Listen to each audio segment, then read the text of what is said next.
This is the sound of a 737 landing. Now imagine that sound happening at 24,000 feet with no roof over your head. That's exactly what happened to these passengers. So buckle up. It's time for takeoff. On April 28, 1988, Aloha Airlines Flight 243 was just another short hop between islands and the Hawaiian chain. Nothing about this day or the 89 people on board were special, but that would soon change. 23 minutes into the flight, and the plane was cruising at its standard altitude of 24,000 feet.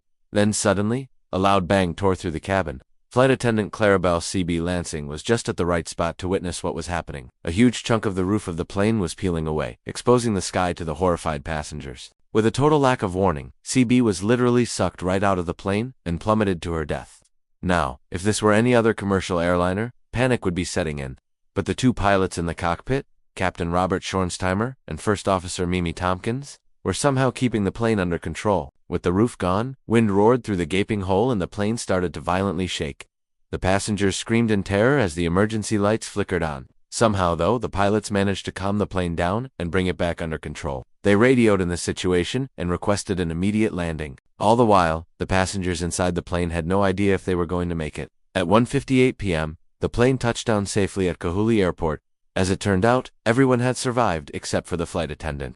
CB, it was one of the most unbelievable emergency landings ever performed.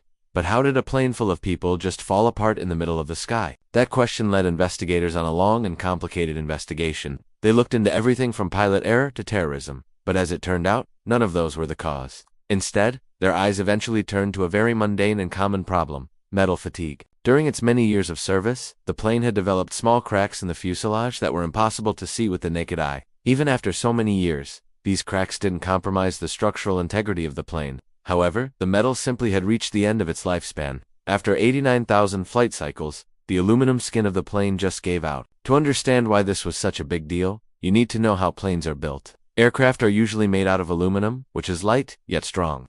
However, when it's repeatedly exposed to high stress, it can develop microscopic cracks in the material.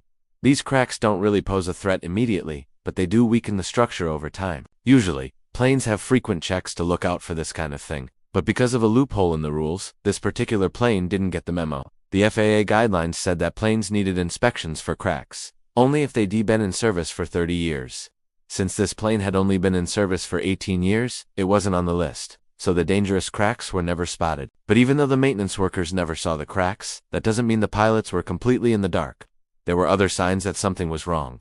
Just 3 weeks before this flight, the pilots had reported hearing strange sounds in the cabin. They assumed it was just due to the plane expanding in the heat. In reality, it was the first sign that the plane was falling apart. Once the report came out, there was a huge push to fix the loophole in the system. And to this day, planes are frequently checked for metal fatigue. But the main takeaway is that even in the face of danger, cool heads will always prevail. Captain Roberts and First Officer Tompkins didn't have any training for this kind of emergency, but they pulled it off anyway. The same goes for the passengers and crew members who remained calm and followed instructions. Sure, there was a tragic loss of life, but it could have been much worse. If you want more stories like this, stay tuned, and remember, this is real life, so be careful out there.